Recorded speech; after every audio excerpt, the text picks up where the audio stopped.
Interesting repair on this generator. So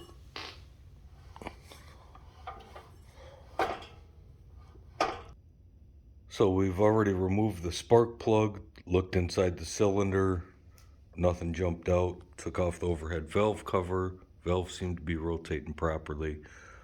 Next step is to separate the engine from the generator. First step in doing that is going to be to remove the fuel tank. Okay, a little change of plans. Once it got nice and quiet in here, I could hear the problem was coming from somewhere on the generator side. Took this cover off, took off the bolts to the AVR, automatic voltage regulator, and started rotating it here with the screw. I heard something drop. Oh, and we're back to it not rotating again. Okay, something interesting. I found an extra bolt sitting back here. The reason I know that didn't come from me, as I remove bolts from locations, I put them right back in. That way, I ensure I'm putting the right bolt back in from where it came from out. Right, so I pulled the rotor assembly off, and this is what we're left with, and let's see if we still have our problem. We do. After much dicking around, I finally decided to pull the engine out because I cannot get the generator or the rotor separated from the engine. So the next step is going to be to remove the flywheel from the engine, see if that frees anything up. I can see in here, but I cannot tell what it is that's holding the generator to the engine. Okay, well, I got the flywheel off, and what I have established is that the rotor and the flywheel are one. So I suspect that this is a tapered shaft, and it's a pressed fitting in here.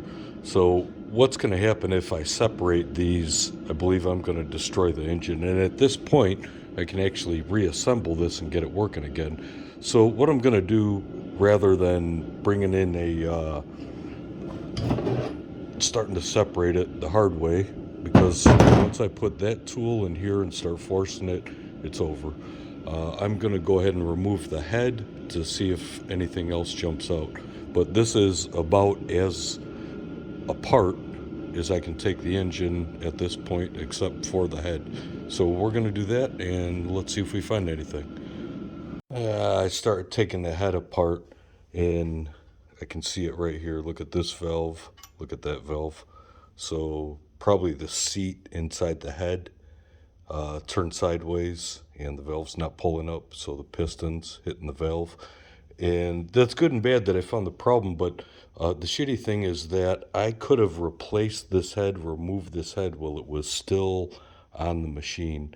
I did a lot of additional work only to get to this point to find out that that's what the problem is. But we're going to go ahead and take the head off. Let's take a look at that valve and see what happened. Well, look at that. I was right. It was a valve problem. Wonder what's all that about. Oh, there's the valve. Well, there's a piece of the valve. Hey, that hole in the piston's going to make for some great air conditioning. Good news, bad news. So when I talked to the manufacturer about this, we're a warranty center for it. I said it was a catastrophic or a major engine failure, so they just shipped the customer a new one. So I got this free, and this was just my curiosity. I had to take it apart, see if it could be fixed, what was going to happen with it. Should it have been something minor though, like a bent push rod or something, I would never sell this machine to a customer. And the reason is it's one of these Chinese engines that I can't get torque specs for it. And without properly torquing the head back down and the rest of the sequence of the sump and everything that I've removed, I would never resell that machine, and I would never give it back to a customer. You have to have access to the technical specifications. But because they're made in China, that's not how it works. It's unlike Briggs and Stratton, Kohler, Kawasaki, where I can get all that information. So it was beating a dead horse anyways. I think it's going to be fun. Let's figure out why I can't get that fucking rotor or the generator off of the engine. So now it's go time. The gloves are off. The machine is not repairable. And let's see what happens. Yep, that was it. Tapered shaft. So it's just pressed on.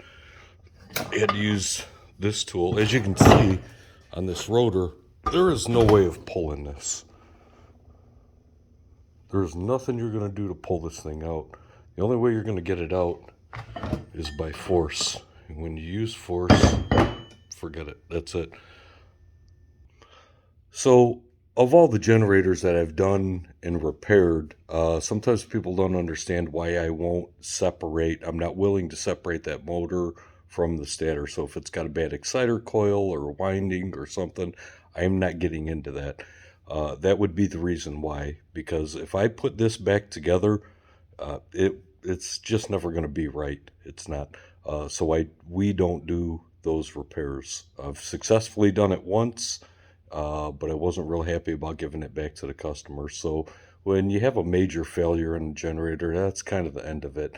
Now, if this was a 3 or 4 cylinder, like home standby system, that's completely different. They're designed and built completely different. They're built to be serviced. But these Chinese generators are not built to be serviced. When they break, that's kind of the end of them. But the lesson that I'm going to take out of this, and I hope that you guys take out of it too, get into a major engine repair on a generator, first thing to do is to pull the head. I could have done that while it was still on the machine. I would have saved myself a lot of time. That's it, guys. Thanks for watching. Hope you enjoyed the video.